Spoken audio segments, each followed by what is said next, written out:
Still looks like it's recording well. Sound levels check out. We are good to go. I don't even know if I'm on video right now, to be honest with you. The GoPros are running, but I don't know what this angle looks like because I just set this up. I don't even know if my arms are in the way. I didn't even think about that.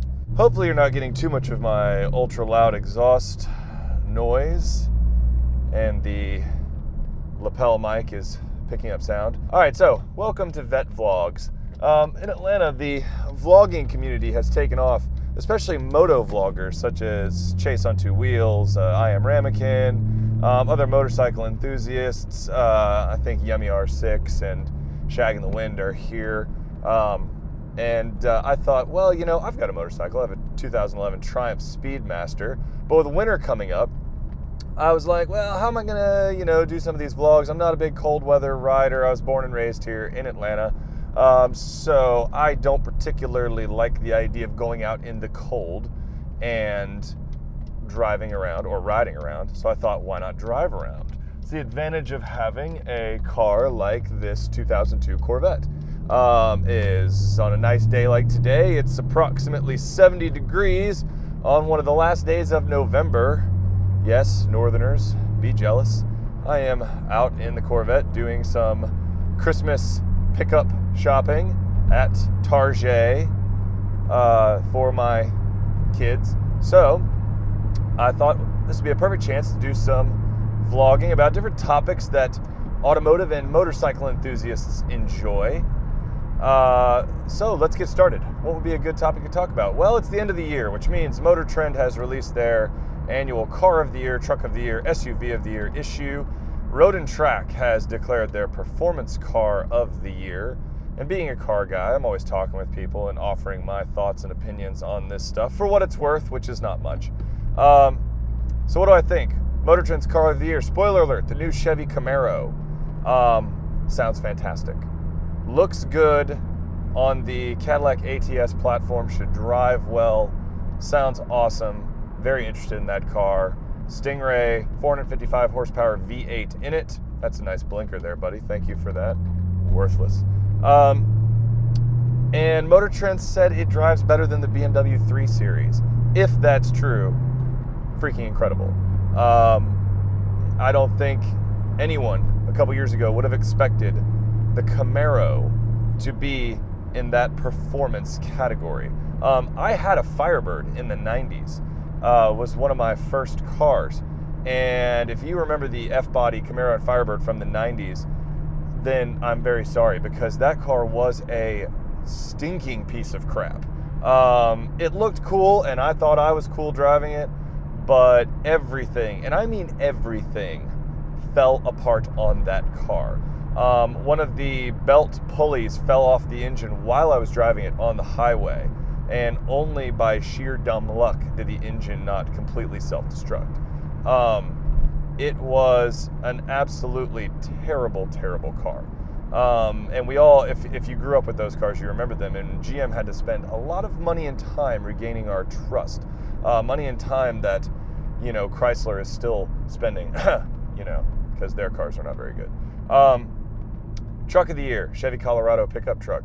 I don't know anything about that truck, but it sure looks good. And also, have you seen how expensive full-size pickup trucks are? My wife said, it would be so manly if you had a full-size pickup truck. I'm not a big pickup truck guy. I prefer sports cars, motorcycles. But, oh my good Lord, those things are expensive. $50,000 for a nicely equipped Ford F-150 or Chevy Silverado. Not that I would ever buy a Ford unless I, had extreme head trauma. But still, yes, I'm a GM fanboy, so to speak. I do enjoy GM cars, but I'm also honest, and I can recognize when some of them suck, so it's okay. And I'll also give Ford credit. Cars like the Fiesta and stuff are incredible. But the full-size pickup trucks cost too much money, just a ridiculous amount of money. And so the Chevy Colorado seems like a great alternative. And really, you're looking at the Chevy Colorado and the Toyota Tacoma as the only two trucks in that class that are worth, consideration.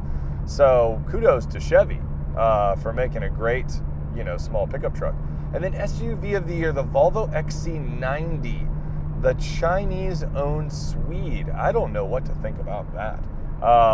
There's obviously quite a few good SUVs out there, but the Volvo XC90, I mean, it's a very good-looking car. Go ahead, look it up. I'll put some pictures up while I'm talking. Very good-looking car. Interesting powertrains, it sounds like, coming out.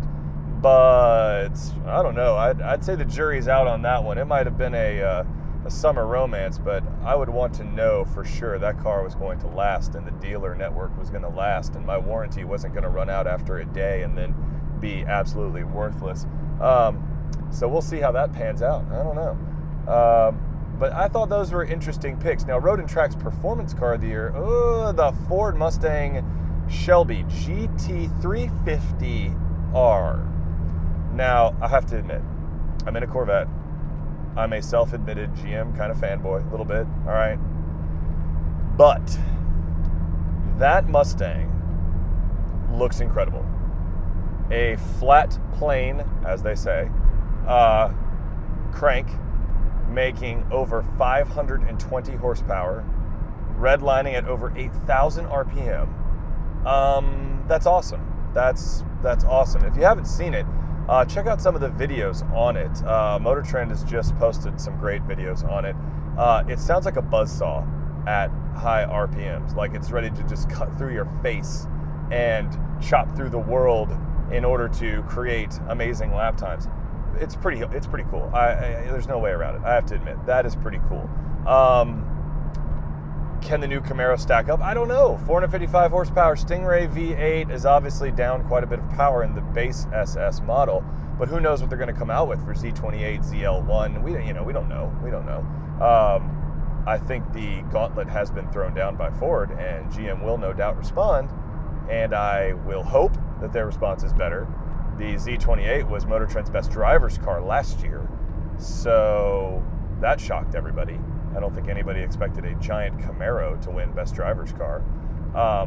But yeah, that Mustang is pretty cool. Up against competition like the new Ferrari, which, blows my mind a little bit. I'm like, performance car of the year, you got the new Ferrari 457, 32, whatever it is, Italia replacement. I think it's the 468 GTB, is that right? I'm sure in the comments below someone will be like, well, you don't know the numbers of the Ferrari models. You don't really know cars. Yes, thank you. Get back on your bicycle and pedal back to your mother's basement. But it's, it is what it is. They picked the Mustang over the Ferrari. I would have liked to see, a McLaren or something in there. They said McLaren declined to participate. And what is up with that? What is up with this whole McLaren-Ferrari battle where one of them doesn't want to play unless everything is just right in their sandbox? I don't get that at all, but I digress. I just think that's kind of silly. If you're making the best performance cars in the world, put them up head to head. Stop being little whiner babies about it. Show us who's boss.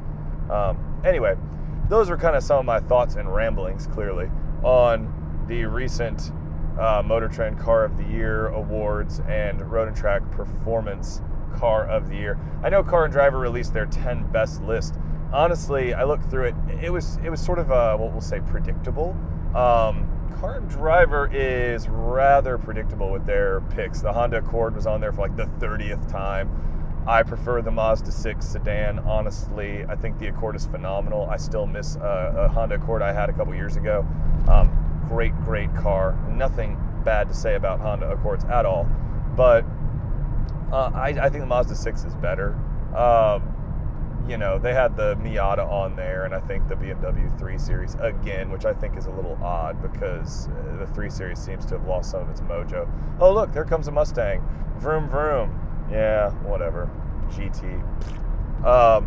But yeah, so I didn't really talk about the Car and Driver list because I thought it was obvious, we'll say, like kind of obvious. I think the Miata was on there, which I would love to drive a new Miata. That thing looks amazing.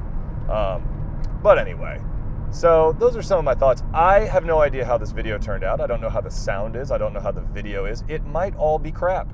It might be total garbage. But I appreciate you tuning in and putting up with me for a few minutes.